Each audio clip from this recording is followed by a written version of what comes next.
Hello, everyone. My name is Lionel Sandner from Pembroke Publishers, and welcome to our webinar this evening. Before we get started, I would just like you to know that together we are representing communities from across Canada, and I invite you to reflect on the territory from which you are joining us today as I acknowledge the traditional land where Pembroke Publishers office is located in Toronto, Ontario.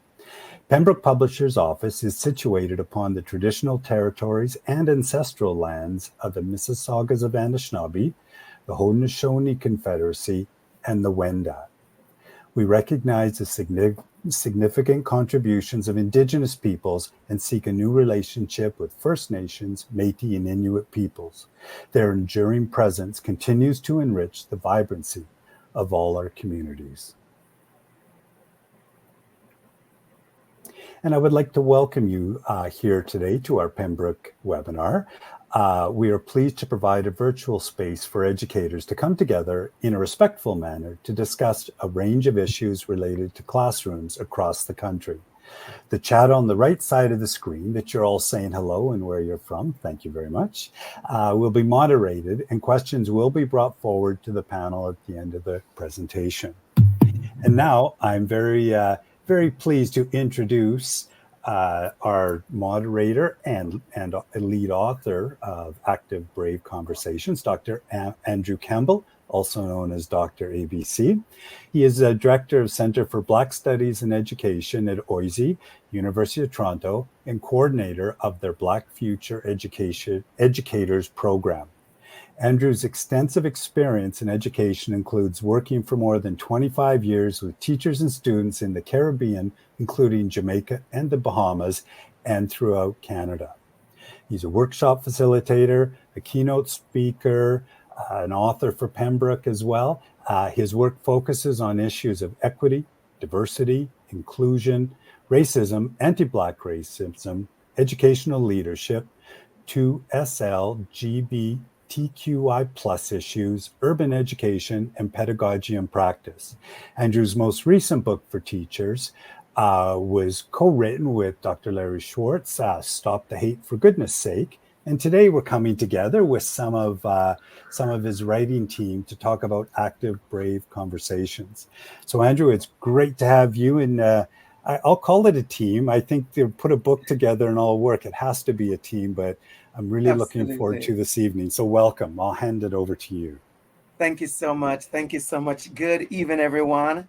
Good evening. Good evening. I want to say a special welcome to everyone I see in the chat. And I want you to continue to do that, to say where you're from, who you are, and where you're coming from, so we can know who is in the room. It's so good to see familiar names. I see a lot of familiar names. Maybe I think I know all the names so far.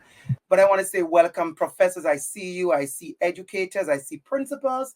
I see other publishers from Pembroke, from the family. I see students. I see community. And I am absolutely elated. I see parents and grandparents as well. So continue putting that welcome in the box so we know who you are. And thank you so much for joining me. I want to begin this evening, my first couple of minutes here, with gratitude. I want to begin with gratitude. Earlier, our moderator Lionel talked about my first introduction to the Pembroke family was an invitation by Dr. Larry Schwartz. And when we wrote this book together, Stop the Hate. And that is very powerful, that I was invited by Larry to have this conversation. And that started many other brave conversations. So I want to really take a moment to big up Larry for that. And thank you so much. Because when we're doing this work, as you said, team, the way we make space for each other is absolutely important. And so, of course, I'm giving back what I got as well. I want to say a big special thank you also from Mary and Kat from the Pembroke family for their work, passion, and dedication. I have had tons of emails and meetings with Mary and Kat. And so I've gotten to know them outside of just being, oh, I'm a publisher. I want you to publish a book so we could sell, make some money, and live our best lives. I've gotten to know who they are behind conversations, and I've gotten to know them in ways, I must say, that we have had brave conversations. Immediately something come to me and I just want to go there before I continue. Oftentimes, many of us, we're having brave conversations. We feel like we need to be set up for such a conversation. I want you to know a brave conversation is even the way you greet people in the morning. I want to say to the educators, a part of the brave conversation is how you navigate public spaces, how you navigate the pharmacy, the supermarket, whether you go to Walmart, you're on the subway, you're in a car. We're having brave conversations all the time. And I think sometimes we have missed opportunities for brave conversation because we are so set that a brave conversation is when I put on my clothes, come in front of the camera, I take the mic. Now it's time for me to have a brave conversation. What happens oftentimes is you have a brave performance. That wasn't even in my speech, and I have a speech, but the ancestor says, go ahead. So let me get back to my greetings and my gratitude. I also want to say thanks to every single author, 25 of us to be exact.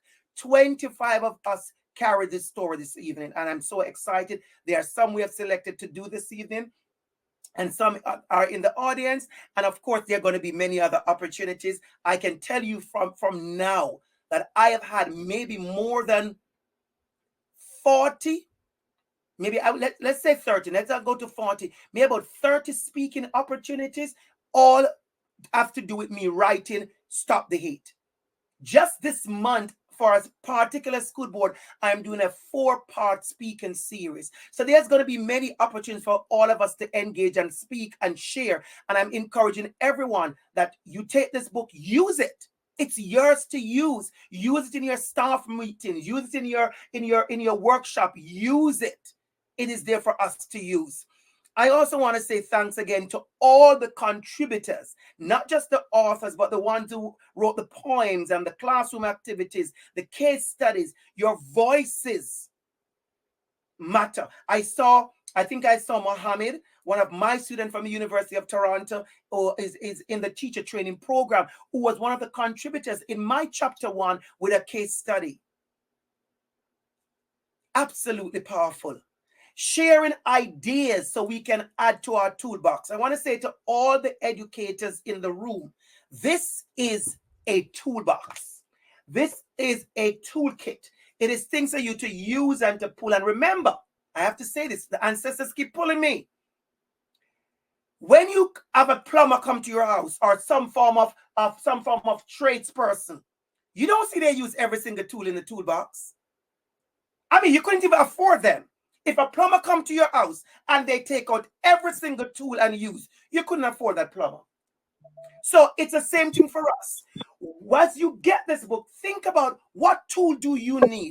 What is what you're going to grab on quickly? What tool you're going to use for an assembly, a devotion, a conversation, a staff meeting, a parent event? What tool will you use? And that's why as educators, I know and I trust and I believe that we have that beautiful capacity to figure out what tool we need to use at what particular time. And so I want to begin with that. The next thing I want to do is tell you the vision of the book, how this vision came about. I have been doing workshops for over 25 years, and I've always wanted to capture a few of my workshops, put them in a place where they're more accessible space than my keynotes and my workshops. You only can get to hear me at a keynote if you either employ me or I am at an event where you are at and I'm the speaker, or you go on my YouTube. Where is another accessible space for you to get that? And it is a book. And so I decided I was going to write the book. And when I started thinking about writing the book, I said, I would actually want to write this book with a bunch of people who I know and have seen and have done the work and have walked the walk and taught the talk, and they understand and they are growing as well. I want you to learn that. They are growing as well. So if somebody asks you, did Dr. Campbell write this book with 25 experts in brave conversation advocacy, belonging, and inclusion, I want you to tell them, no, we did not. I wrote the book with 25 people who are learning, unlearning, growing, adjusting, adapting, opening, growing in cultural competence. That's who I wrote the book with. And that's who I decided I want to write the book with. I want to write the book with people who are doing the work and living the work. And so you're going to hear from classroom teachers. You're going to hear from professors. You're going to hear from persons who are doing their PhD and they're writing this kind of stuff. And that's what makes it so beautiful. Lastly, I would say, why is a book like this important?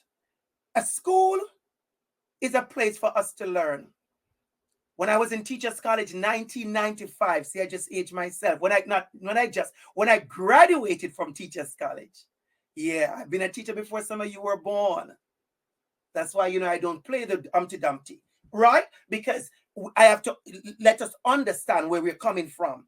And I remember my professor in Education and Society defined learning as a change in behavior brought about by an experience.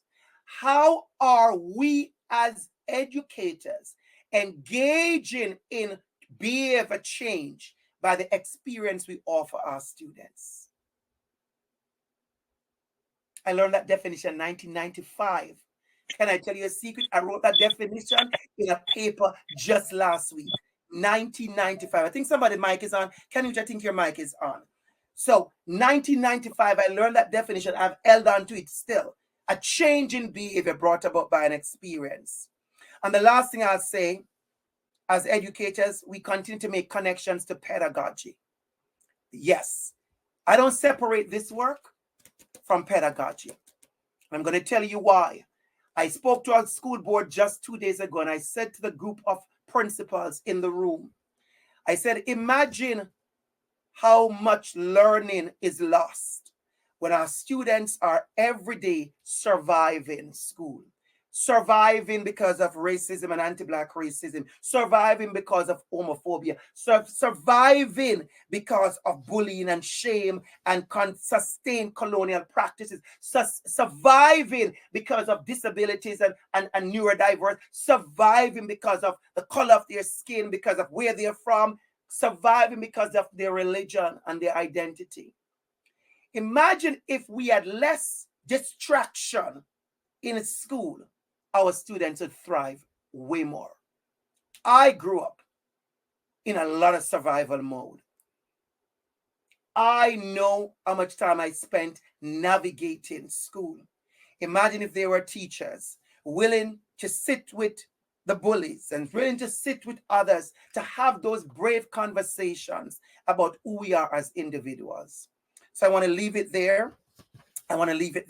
What we're going to do for you, for the agenda, so you understand, we're going to have four different sets of speakers. Some will be individual, some will be in pairs, and each will have 10 minutes to share with you from their chapter ideas, pull things from their chapter to share with you, just to talk to you about the work that they're doing and encourage you to continue doing the work.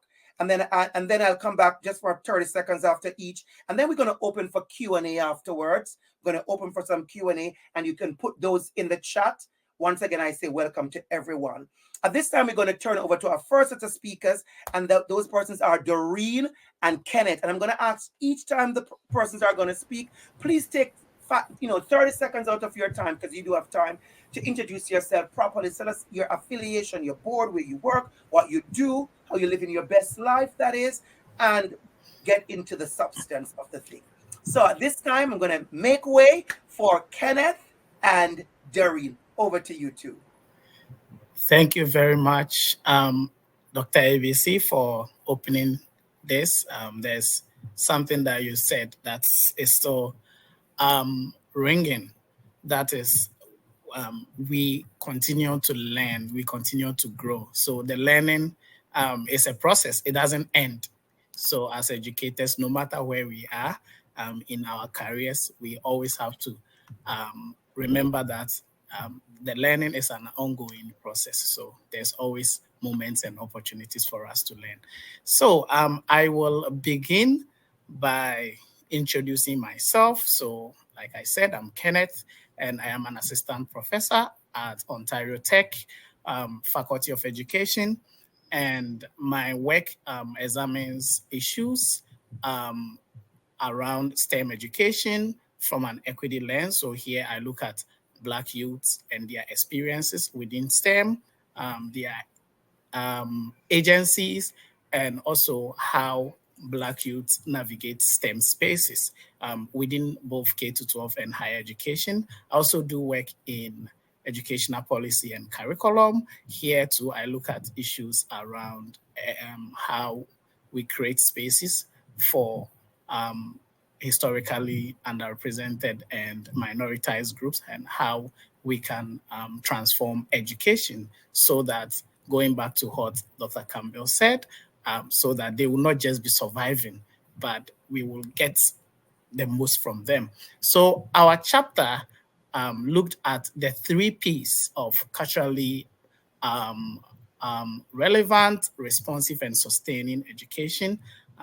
We worked on this paper, me and Doreen, but we also got input from educators in the field and also students, their own testimonials around when we integrate this framework or this pedagogies into the work we do, how that informs their learning. So our chapter builds on a strong body of scholarship. As we know, the work of Dr. Gloria Lassen-Billings, Dr. Jennifer Gay. We also have Dr.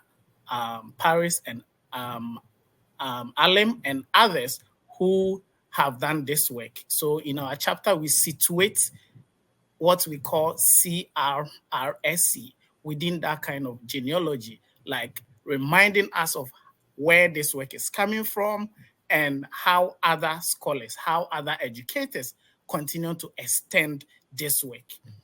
And as we know, when we look at culturally relevant pedagogies, Gloria Lassen-Billings' work provided 3 interdependent dimensions of this, where she looked at academic success, she looked at cultural competence, and also critical consciousness.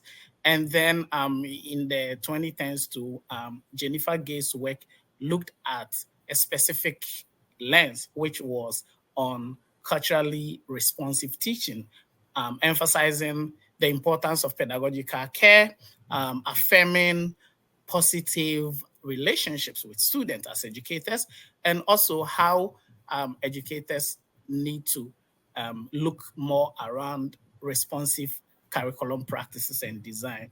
And this work, there are most work also that have come after this, the idea of how do we sustain pedagogy. So yes, it begins with culturally relevance, but then it doesn't end there. We need to make sure we sustain this. We need to make sure that the work has sustainability. So in our chapter, we don't treat CRRSC, as we call, as just another set of strategies that as educators we add to what we already do.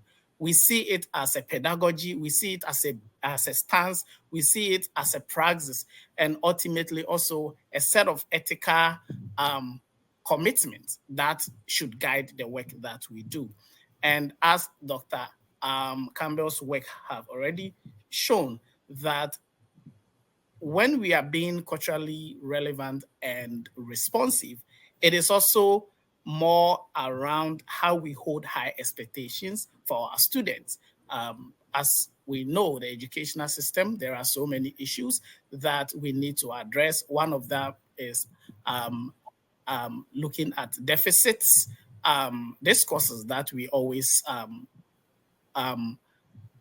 position certain groups of students. And so it is also about having that high expectation, whilst also looking at students from a very positive and asset-based orientation. So our chapter is structured in three areas. We look at preparation. How do you prepare for a CRRSC lesson? How do you plan?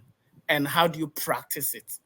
So in terms of preparation, we begin with the importance of critical self-reflexivity as educators. How do we reflect on our practice? Because when we teach, it doesn't end there. Even after we teach, how do we practice the act of reflection? And also, how do we locate ourselves and our positionality within this kind of work, which is very important. In planning, which my colleague, Doreen, will speak to, we also look at it broadly from how do you design inclusive, affirming curriculum, and also brave spaces for your student.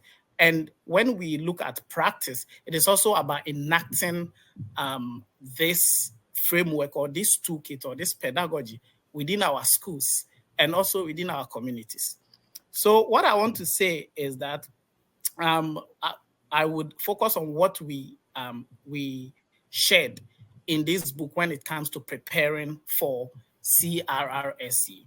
So when it comes to preparation, often as educators, we think that preparation or like when we prepare to teach, it is always about the lesson plan and how do we gather different materials. That is important. However, in this chapter, we extend this to how that preparation must begin with self-reflection. Where are we coming from? How do we see ourselves, our passions, our identities within the work that we do? So we unpack that. And what we say in this is that self-reflection and positionality is very key, no matter the subject or the area in which we teach. So we talk about how it is important by first asking some critical questions around what are our identities, what privileges do we have as educators, what biases do we bring into the space in which we teach our students, and also how do those shape the way we teach. So it is very important for educators to think about their role as not a neutral thing, because education is a political act. So once we find ourselves within schools, we should know that there's nothing like neutrality. And so it is important. And we can do this when we position ourselves in a way. Under the preparing for CRRSC, we also have voices from the field, from an educator who shares some strategies. So the goal is that as you read this book, you don't hear from only us, but you hear from other educators who are already doing this work, who are already sustaining this work. And also we have some activities, some questions. For instance, we share a positionality power inventory, which as educators, if you don't know where to start from, that gives you a bit of background in terms of some questions and some things that you can reflect on as you prepare your lesson. And there's also an activities on even your why. So I would like to pass it on to Doreen, who will look at the two other sessions. All right. Good evening, everyone. Thank you so much, Kenneth, for that overview. Quickly, I'll just share the importance of planning and practice when it comes to implementing culturally reflective and relevant pedagogy. So when you're planning as a teacher, it's important. I get it. We want to make sure we're meeting curriculum expectations. You want to make sure that you have learning goals. The most important thing also is connections. You need to make sure you get to know your students. And we have activities in that chapter that provide you with an opportunity to share different student profiles. Another thing too is looking at responsive materials, right? You want to be intentional with the type of text that you're engaging with. Sure, if you are introducing a Black character or a character with disabilities, or maybe a young girl that wears a hijab, that's great. But you also want to invite courageous conversations about how power and privilege and oppression impacts those characters as well, right? So when you are planning, make sure you're thinking about how to get to know your students, as well as responsive materials. And lastly, when it comes to practice, we provide many examples of lessons that help to affirm students' lived experiences as well. So you'll see examples of lessons that look at learning stations, which is a great way and tool for showcasing CRRP, as well as project-based learning. And I didn't get an opportunity to introduce myself. My name is Doreen Bone-Sue. I am an alumni of OISE in the Faculty of Social Justice Education. I am currently a high school teacher in Milton, Ontario, to shout out to those folks that are in Halton region. And I'm just really, really passionate about this work. So again, when you're thinking about culturally responsive and sustaining education, you want to make sure that you are including these 3 stages. You're preparing with intentionality, you're planning with intentionality, and you want to make sure you're always centering the lived experiences of your students in the practice as well. Thank you so much. Thank you so much, Kenneth. Thank you so much, Doreen. And I just want everybody to know, I'm going to announce that later on about my community class, but Doreen has been a presenter in our community class more than once, and it's coming up again. And I have a funny feeling, Doreen, I may need to invite you back to that space because you have been absolutely impactful with your experience as also course development in this area. So thank you again, Professor Kenneth and Doreen, on your chapter, the 3 P's of culturally relevant, responsive, and sustaining education. And before we move on to the next speaker, I see a comment in the chat, everybody there, from Nancy. And Nancy is also one of the authors and who wrote about creating and sustaining space of belonging in our school. And Nancy wrote that with Jacqueline. Good to see you, Nancy, and good for you to be here. We're going to move right along to our next speaker. 10 minutes on the clock for Canute Lawrence.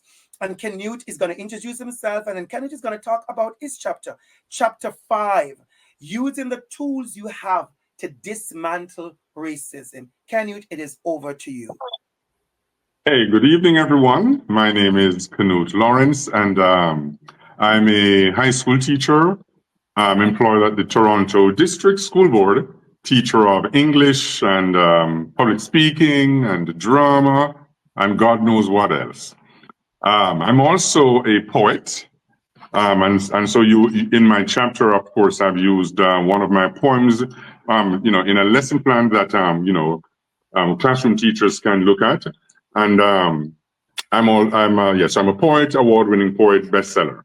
So my chapter, using the tools you have to dismantle racism, I was happy when I was asked to and given this topic, because one of the things, as a visible Black man, I can't lighten my skin, and every day of my life, I realize that I have to be struggling and negotiating and navigating the whole landscape.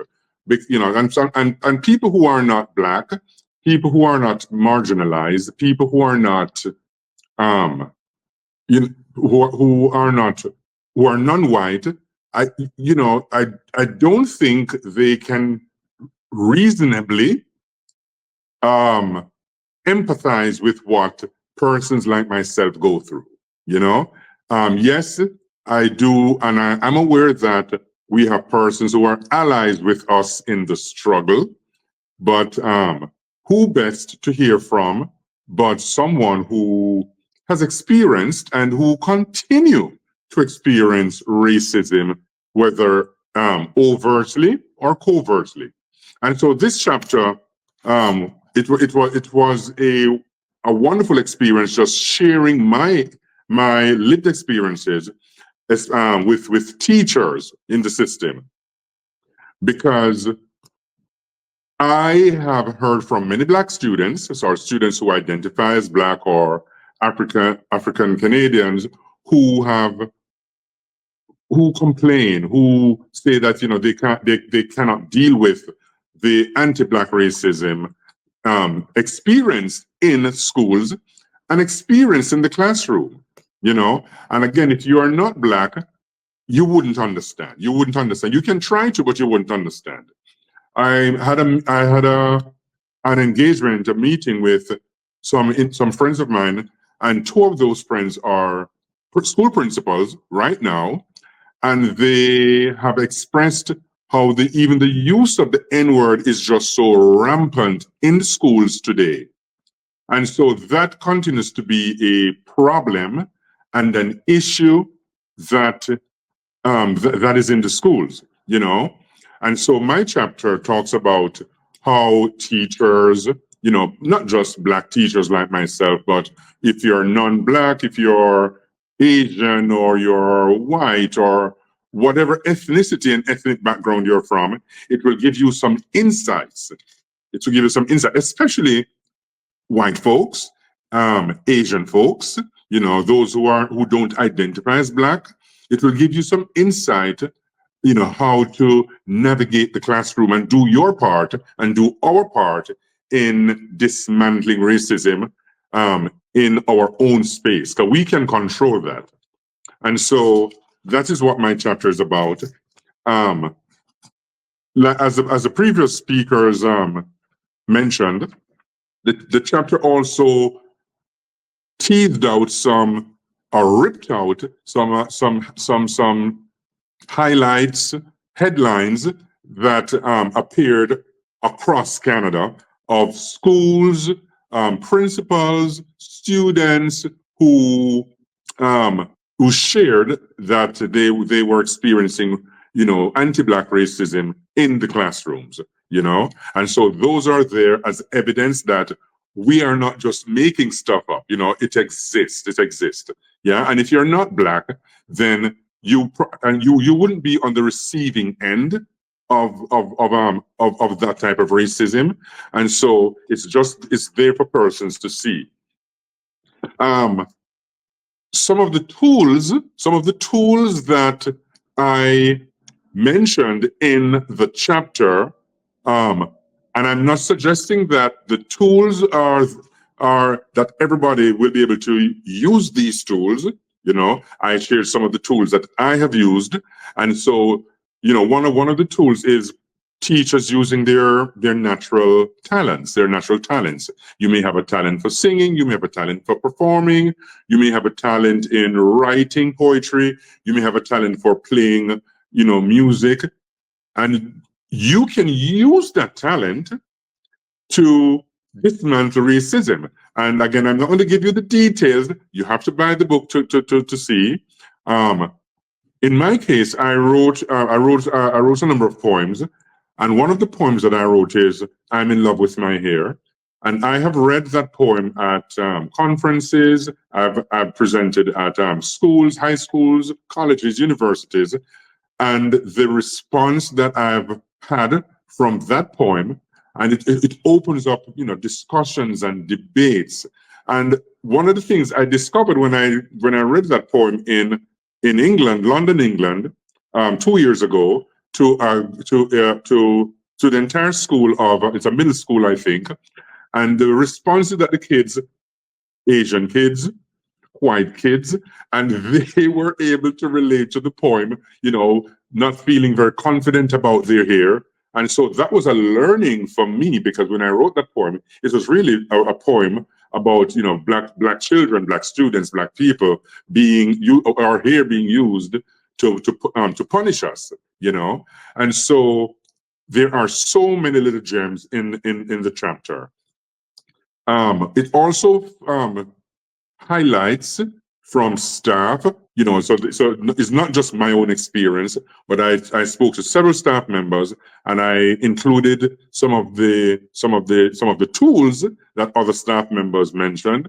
I spoke with some students, and I included some of what the students say. I spoke with hall monitors and other school support workers, and so you will get a wide cross section of tools that the classroom teacher can use in dismantling racism. One of the things I want to say is that whether you're Black, whether you're South Asian, whether you're Asian, whether you're white, from Europe, it doesn't matter where you're from, whether you're an indigenous person, as educators, as teachers, we have to love people. I know it sounds simplistic. We have to love people. We have to love our students. It doesn't matter where they're from. We genuinely have to love people. And if we genuinely love people, then I think that is one major step, you know. But when persons come with certain presupposed assumptions about specific groups and ethnicities and religious groups, then we create a barrier right there, because we assume that, okay, I don't expect anything from those Black students, or I don't expect anything from those Indigenous students. I don't expect, so we set up barriers in our minds. And so as teachers, as educators, we have to be very open. We have to learn to also teach our students to advocate for themselves. We have to teach our students to advocate for themselves. We also have to be culturally inquisitive. Did I create that term? I don't know if I created it, but I think we have to be culturally inquisitive, especially in school boards and in classrooms, where we don't just have one set of students, one set of ethnicity. We have a diversity, a diverse spread of students from different backgrounds. The school that I teach at, we have is predominantly an immigrant population, and we have students speaking many different languages. And so sometimes it's challenging to meet them, because I may not speak their language, and then a minute these kids come in not speaking a word of English. But I think if we do our research, look at your classroom and see where these students are coming from, and learn something about their culture. Because when you learn something about their culture and you can share that with them, and then they will share back with you, and it will break down that imaginary barrier. And when students realize that you are interested in where they're from, interested in what makes them interested in learning, it really does create more of an opportunity for us, for teachers and students, to work together. So again, as the previous speaker said, having good rapport, having great high expectations. We have to have high expectations no matter what. Let them know that they can do it. And also, creating these close bonds with our students. And so that is what the chapter is really about. And it gives a lot of some other gems, partnering with organizations, to break down barriers and to create more of the high expectations that we all expect and we should expect of our students. So that is what I have to say. I'm not going to say anything more. And of course, the racial slurs is another one that I have addressed in the chapter. And so you may want to check that out, because I personally believe that using racial slurs, it doesn't matter if it's against Black folks or against Jews, against Roma people from the Romani people, Pakistan. It doesn't matter. I think racial slurs should be abhorred and should not be encouraged in schools. Am my time up? Yes, your time is up. Okay, that's fine. Wonderful. Thank you so much, Canute. You have to remember to look at my sign when I give you the timing. I want to say thanks again, Canute. And something you said about, I just want to share this quickly before we move on to two very special persons. Your mic is on, Canute. I was in a conversation 2 days ago, as I said, with a bunch of principals. And I had to remind everyone, and I want to really remind all of us. Many of us who are doing this work, having these brave conversations, we are kind of scared and worried about what's going on around us. Then, not using the word equity, inclusion, and belonging, and all these kind of words. And, empathy is almost a curse word these days and all that kind of stuff. I want you to understand something. And I said this very boldly, and I want you to understand. If somebody should say to me, Dr. ABC, could you have all your brave conversations without ever using any of these watchwords? I would say to you 100% yes. Because long before There was advocacy and activism and equity and all these words, and decolonize and all these words. There was kindness, caring, and love. I could lecture an entire 2 hours on the power and impact of kindness, caring, and love to disrupt all the different isms and schisms we're experiencing. So yes, because many of us, we are learning, we are PhD, and we are intelligent, we create frameworks every day. But I can tell you, at the core of this work is kindness. At the core of this work is love. At the core of this work is the ways in which we treat each other. And so let's not get too stuck on the definitions and terminologies. Let us get stuck on the ways in which we really deal with each other. And so with that, I'm going to segue into inviting 2 persons that I absolutely bring me joy. I must tell you, Robert, and I must tell you, Sarah. Sarah, I boasted about you 2 in my lecture yesterday and Tuesday. I boasted about you too, but it feels so beautiful. It feels such a full circle. Years ago, Robert was in my class as a student in the MT, and years ago, Sarah as well, and as a GA, and we have worked together. And when I opened up the bunch of applicants to write, and I saw these 2 names, my heart was full.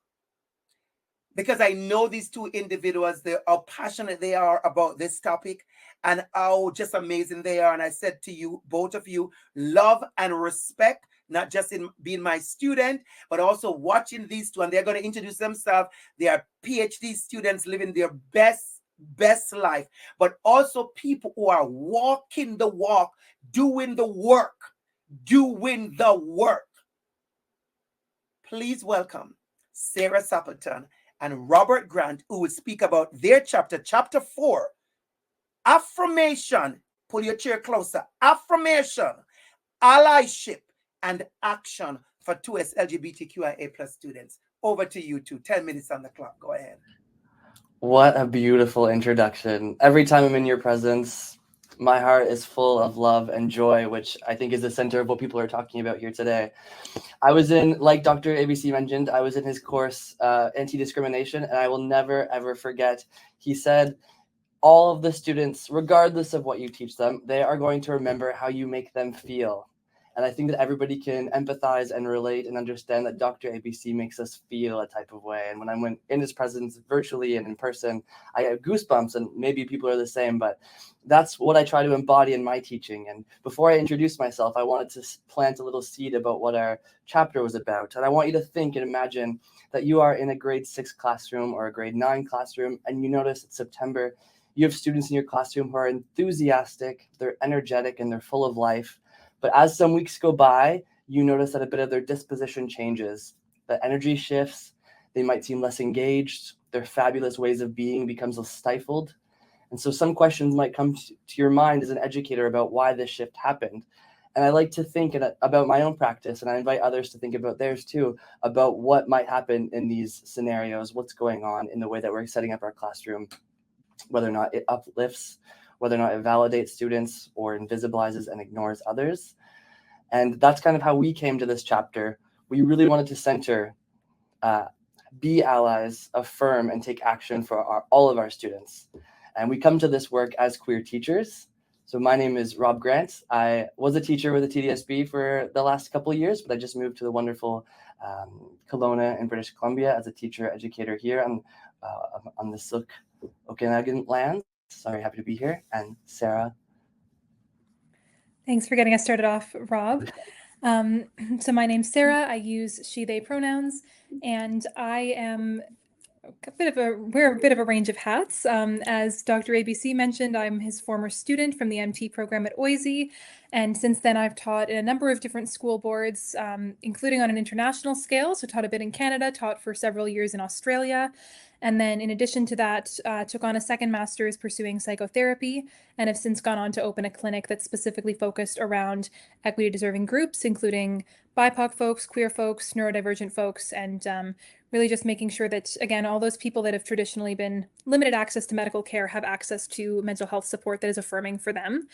And much like Rob was saying in the introduction, this work really is about the people, right? It's about thinking about those specific individuals, whether it's in our classroom, whether it's our colleagues, just people in the world in general, and how we're making spaces that are truly affirming for all of them. So one of the things that we started off with doing in our chapter was just defining what these terms mean, because we recognize that language really is a tool, right? It's something that is continually evolving. It's something that's shaped by our context, by our experience, and by our history. So within the chapter where we were exploring the terms affirmation, allyship, and action. So the way that we defined affirmation was as a process of supporting, upholding, defending, encouraging, and supporting a person's identity. So really that full belief in who a person is to the fullest, their whole holistic self, including their sexual orientation, including their gender identity, including all of the beautiful things that make them who they are.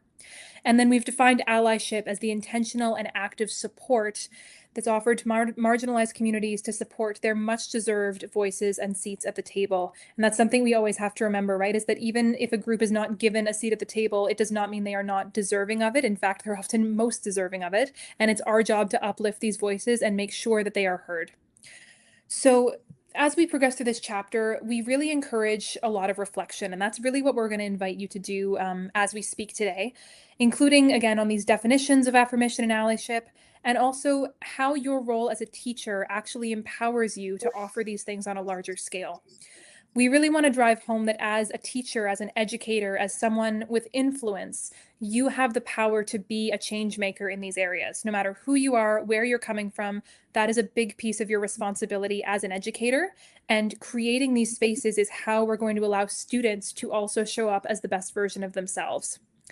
So something that we really want to drive home is just, we're thinking about affirmation, we're thinking about allyship. And in our classrooms, we have to think about what that actually looks like on a practical scale. So we are not just going to show up and be queer informed, having done a little bit of research on what it looks like. We don't just want to be queer friendly. We want to be actively queer affirming. We want to be activists towards queer education.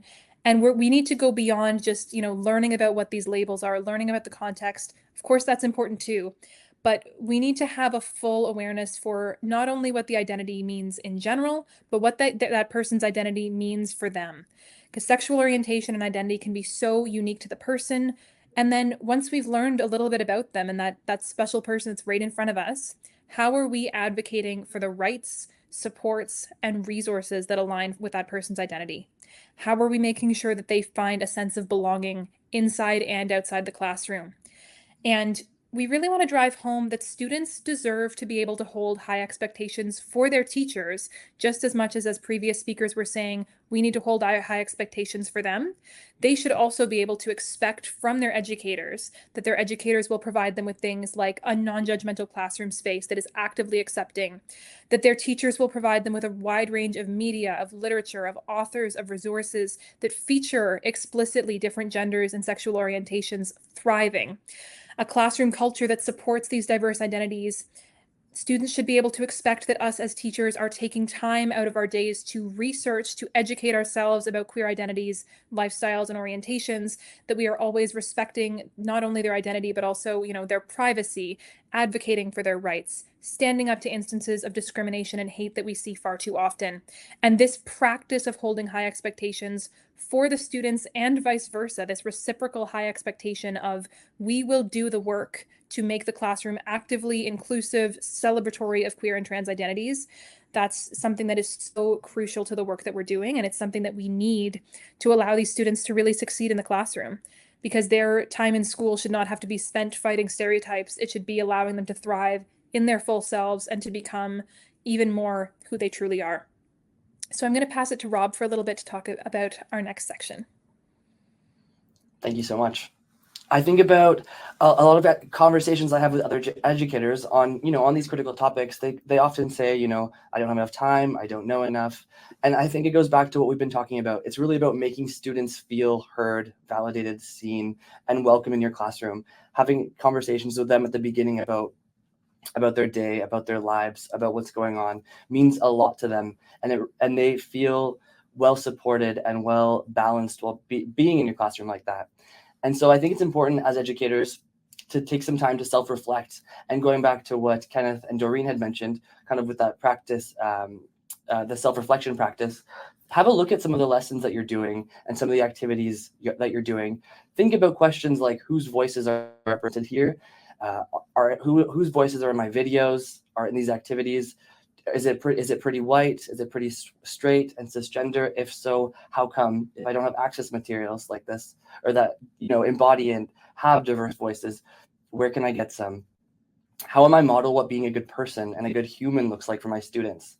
If we go back to the beginning, that little story of the grade 6 or grade 9 classroom, maybe in the classroom there's not a lot of good modeling about what it means to be nice and kind and warm to other people. And maybe that's reflective of us as teachers, and we need to go back and work on that too. And what ways am I making space for all of my students?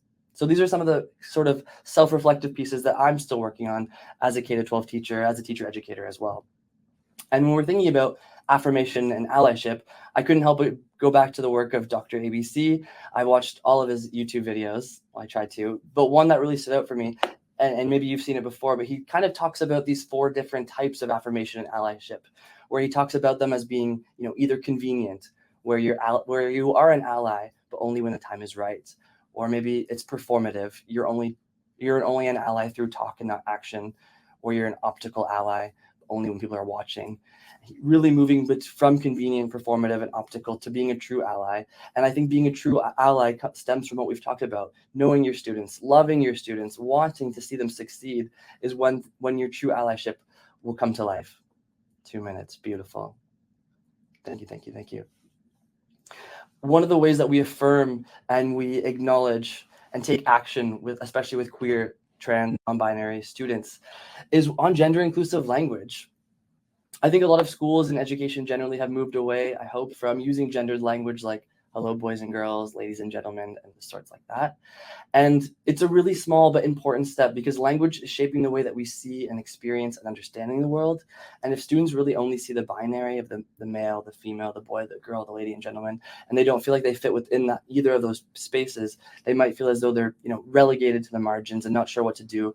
And it puts them in this surviving mode and not a thriving mode. So just changing the language, hello folks, hello everyone, is a really important step, and really validates many different voices and identities. So just to kind of wrap up very quickly, if we come back to the story, finding ways to build in allyship, affirmation, and action in our classroom really can re-energize our most fabulous students and really make space for them to blossom and to grow. So thank you very much. Thank you very much. Awesome. You heard all that good stuff. I like how you set the scene at the beginning there, Rob. I was when you started, I said, okay, come on, teacher. I said, okay, come on, let's the plan. I was like, okay, come on, set the tone. That for me is juicy.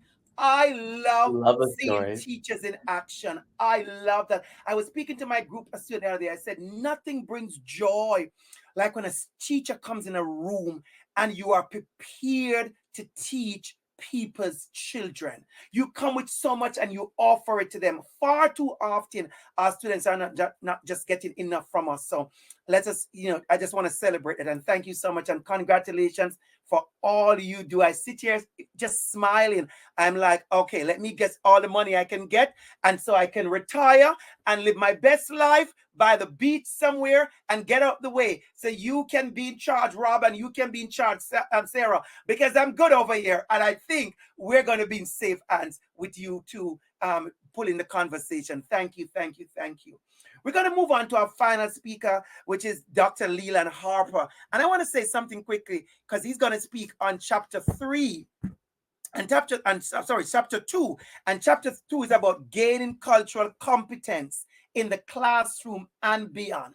What if I tell you, Leland, that topic of gaining cultural competence, I have presented that in more workplaces, banks, insurance company, colleges than classrooms. It's a powerful topic because so many of us would have done way less harm if we just grew in cultural competence. If we just grow.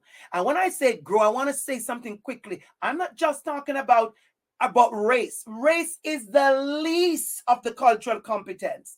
It's about food. It's about people's celebration, people's culture, their identity, their names. So the more we get to understand each other, it's just going to be beautiful. And so, Dr. Harper, over to you. Talk to us for the next 10 minutes about gaining cultural competence in the classroom and beyond. Great. Thank you, Dr. ABC. You got to put me at the end like this. I don't know who made this agenda. I have to follow up all this great stuff. I'm learning all sorts of great stuff, and my mind's going all sorts of different places. It's wonderful. I guess a little bit about myself. I am an associate professor of philosophy, and I'm also jointly appointed as an associate professor of race, justice, and equity studies at Siena Heights University down in Michigan. But I have worked mostly remotely since the pandemic, so I live in the Durham region of Ontario. It was interesting when I was originally invited to contribute to this volume, because while I'm an educator, I am probably one of, if not the only people in this volume that has no formal training in education, right? So if you're familiar with the way academia works, I did my PhD in philosophy, had no experience teaching whatever, and then they said, all right, here's 200 students for you to be in charge of completely. So when I was kind of working on, refining my teaching practice and trying to become a better researcher, early career scholar, better educator, right? All these kinds of things, I made a lot of mistakes. And so basically, I think this chapter is me trying to distill some of these mistakes that I probably made and kind of writing a chapter to an earlier me that would have benefited from this. And also hopefully to some of those other educators that are out there who could benefit from this kind of stuff. So my research is predominantly in the semantic considerations of how we speak about race-based situations, with a particular focus on anti-Black racism in contemporary North America. So similar to what Robert was speaking about, this idea of how we speak about things and how that's going to frame how we contextualize them and interpret them in our mind, and how that's going to create, broader systemic consequences, either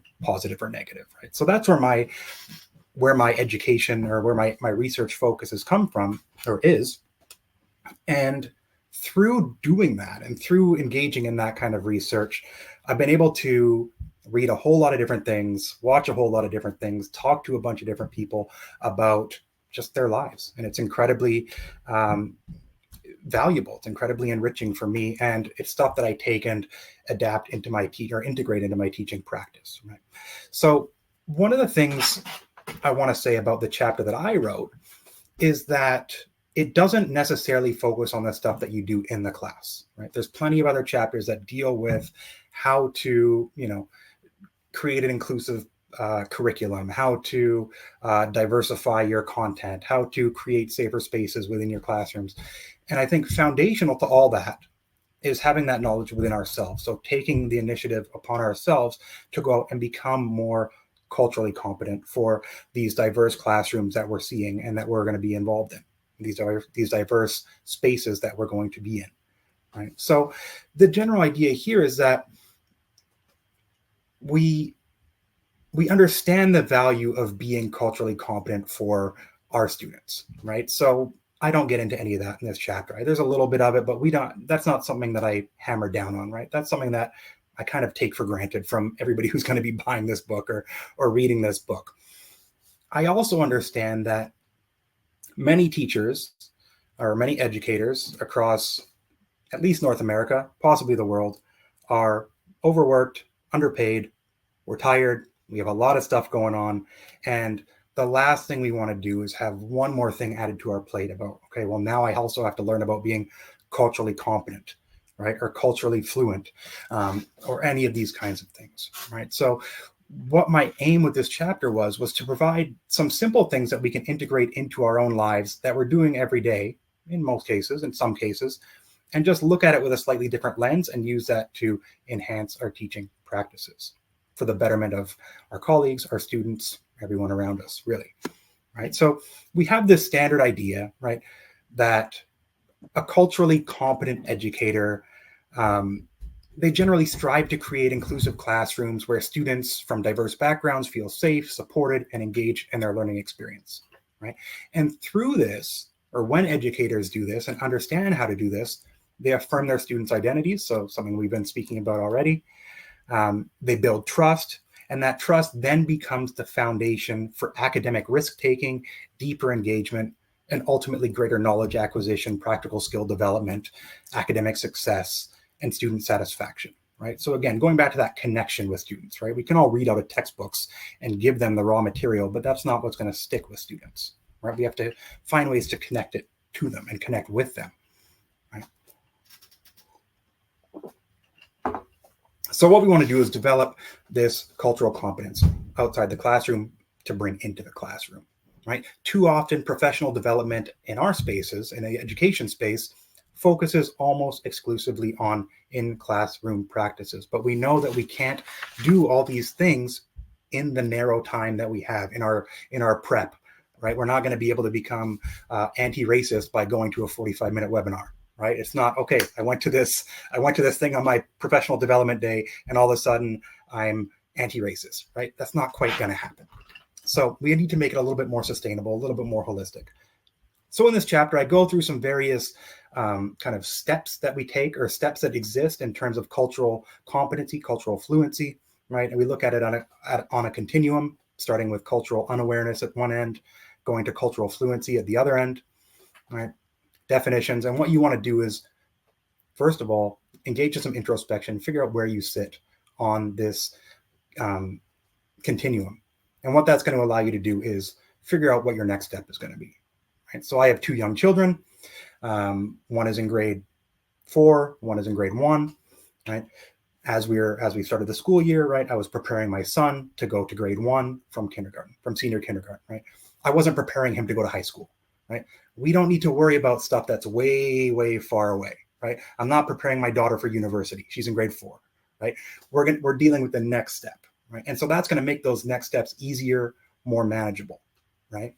I'm preparing my son for grade 1, preparing my daughter for grade 4, and we're going to move that way. So that way, when you assess where you are on the continuum, this cultural competency continuum, you're not trying to go from 0 to 100, right? That's where you're going to have missteps. You're going to go from 0 to 1, from 1 to 2, 2 to 3, and continuously up, making sure that you're engaged in this forward positive progress, right? And so how do we do that? Right? What are some ways that we can do that without having to add 1,000,001 things to our busy plates, right? We all have 1,000,001 different responsibilities and things we have to deal with. So what I've done in this chapter is I've basically taken some of the things that I've employed in a program that I developed at my university. It's a 12-credit program, Justice, Equity, Diversity, and Inclusion Certificate program for degree-seeking students. And one of the things I did is I literally copied and pasted one of the assignments from my Introduction to Justice, Equity, Diversity, and Inclusion course, and I put it in here. I put it in this chapter for you to adapt and take however you want, and to essentially have it work as an assignment for yourself, right? Not an assignment that you're necessarily going to give to students, but an assignment for yourself. Right? So it gives you that simple starting point, right? It gives you very simple things you can do. It gives you that low-hanging fruit that we can integrate into our daily lives. So it's going to be that low input, high output, right? That's what we're looking for. And so it's going to be things as simple as expanding your media diet, right? So if you're on Netflix and you get that little algorithm going, right? Switch onto something different that is maybe about somebody who doesn't reflect your experiences, your lived experiences. Right? And we all know, once you get one, you start getting other ones, right? I'm on this whole Korean thing because we've been watching K-pop Demon Hunters at my house. So everything's all Korean, right? On my algorithm. I'll take it, right? I'm learning a whole bunch of new things, right? We can expand our literal diet. So even if we're just going out to dinner at a restaurant with a cuisine that we're not quite familiar with, right? Maybe we're more present in that situation. We're not just shoveling the food for nourishment or taste. Maybe we're learning a little bit about the culture, if it's kind of an authentic restaurant, right? We're speaking to people that are there. We're learning a little bit about how this particular ingredient is meaningful to this particular culture, right? Those kinds of things, right? And there's a few more in there. I want, kind of like Canute said, you got to read the chapter to get all of it. So I'll put a couple out there. But we also want to make sure that we're approaching this work with humility, right? As educators, we are often comfortable being in control of the situation, right? We're the ones kind of dictating what is and what needs to be. When you're engaging in these, it's flipped, right? We're flipping the classroom. You're the student, right? And you need to be open to taking in this kind of information, operating with it as a learning opportunity, right? You need to go into these with a learner's mindset and be open to being corrected, being criticized, and acknowledging the limits of your own perspectives, right? And the last thing I'll kind of leave off with is this importance of, or at least in my opinion, understanding that some of these things are going to be uncomfortable, right? When we are developing our cultural competence, when we're developing anything really, there's going to be levels of discomfort. But one of the things we need to really understand is the distinction between discomfort and danger, right? Discomfort is not danger. And I think that's something maybe in society we're getting a little confused on at the moment, but I digress, right? So if we understand that, if it's in these moments of discomfort that we get that growth, that we get that positive learning, and we want to take that, and that's what we ultimately want to model for our students, right? We want to model this idea of lifelong learning, this idea that it's not always going to be easy. It's not always going to be linear. It's not always going to be perfect, but we still have a responsibility to engage in it, right? To make things better, more equitable, more inclusive for all the folks around us, right? And so I'll just leave, because I'm a philosopher, with my Aristotle quote, as I usually do, right? We become just by doing just acts, temperate by doing temperate acts, and brave by doing brave acts. And so all this means is that we must practice what we want to become, right? We're not going to get it right the first time. We're going to get called out. We're going to get called in. We're going to be met with silence sometimes. But again, we have that responsibility to keep putting ourselves in those situations for our own positive growth and the growth of those around us.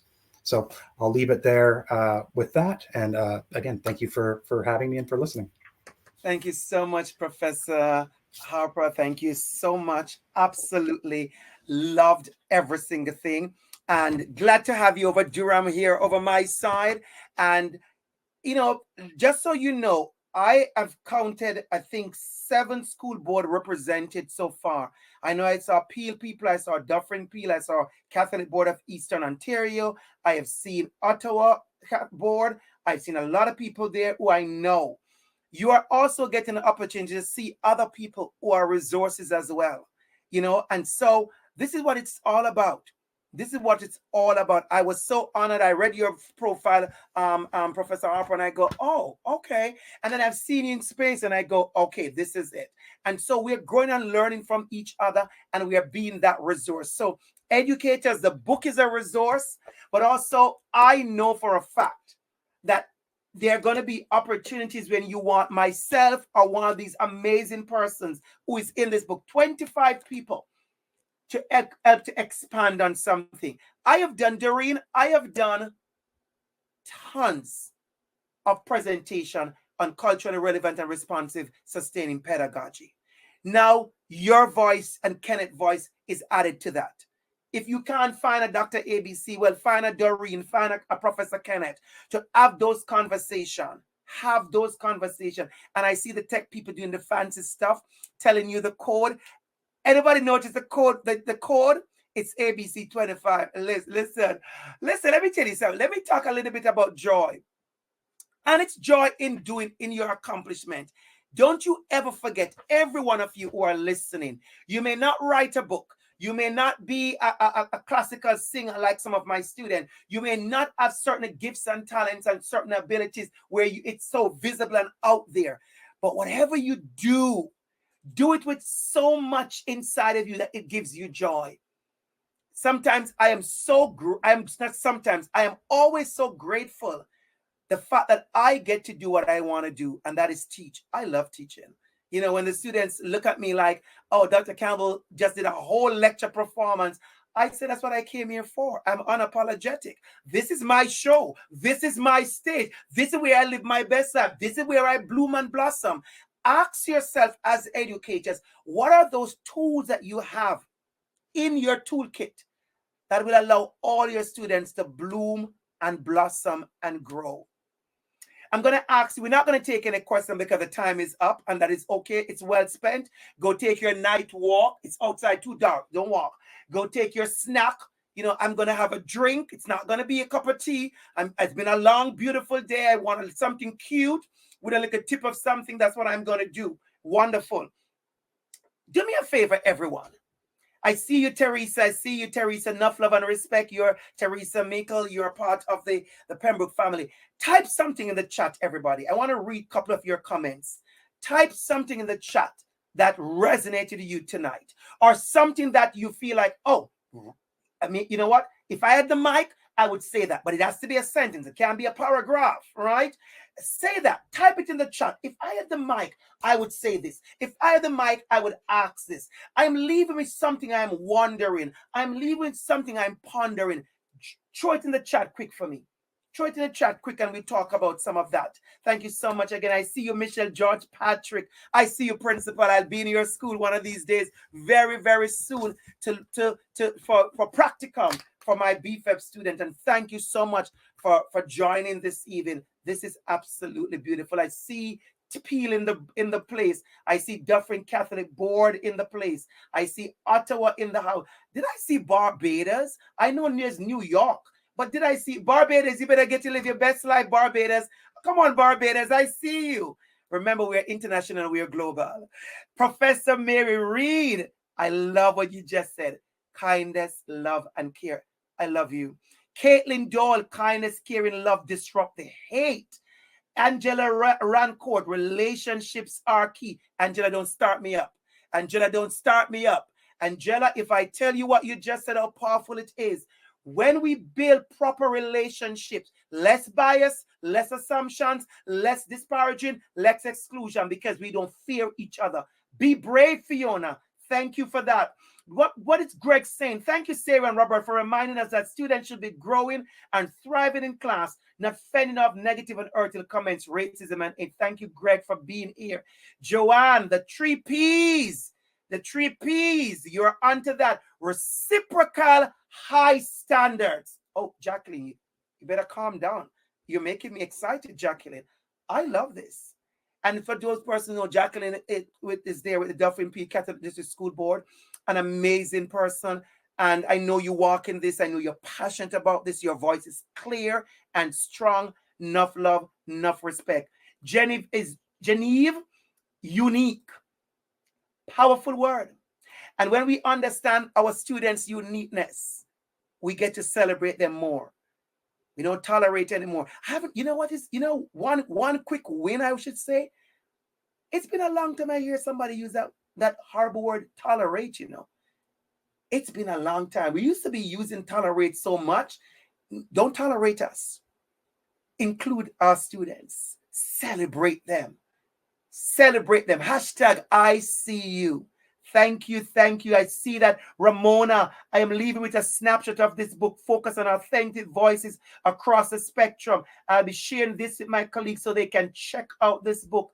Absolutely. Lisa, I see you, Lisa.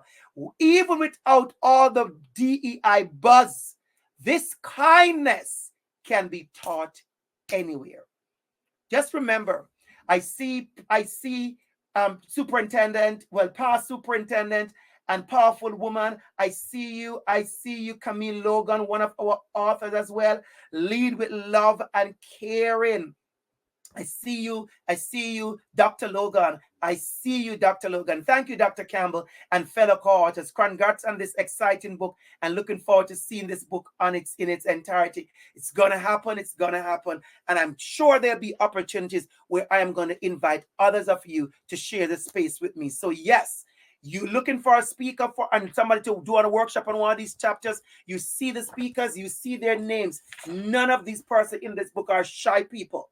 They are not shy. They are here to share once they're available. And also, of course, you know, I do this work, so you reach out to me as well. And don't be surprised when I bring a whole team with me. You say, Dr. Campbell, can I pay for the whole team? Of course, check your budget. Just to remind everybody from our amazing Lionel that the session is being recorded, and you will have an email in about 24 hours with a link to the recording. With that being said, have yourselves a wonderful evening. I just want to be extra again. Make sure you see the code to get a $5 off your next purchase, and the code is ABC25. I feel so cute, I swear. Have a wonderful evening, everybody. Doreen, Robert, Sarah, Kenneth, Leland, love and enough respect. I know we're going to do this again. It's just a start. This is just a start. And look out, everybody, because there's a next book that is being worked on with Pembroke in celebration with the Center for Black Studies. And that book is specifically focusing on Black students in our school. And then after that, I have another idea that's going to bring back people like Robert and Sarah to have more conversation with me in writing about 2S LGBTQIA+. So if you think you're busy now, Sarah, wait until I contact you again. You and Robert, continue living your best life. Lionel, over to you. On behalf of everyone here, Andrew, thank you so much. I know they're all saying that in the chat right now, and for those watching the recording, just a great session from all of you. So thank you very, very much. I hope you all have a relaxing evening now. I think there's a lot of people very interested in the book, and you know, I'm lucky. I get a complimentary copy, so I've been enjoying it. So thank you very much. And so again, thanks to everyone for joining us. We hope to see you next time. Check your emails, and we will be sending out notices for our next Pembroke Publishers webinar. Thank you very much, and have a good evening. Take care, everyone. Bye. Bye-bye.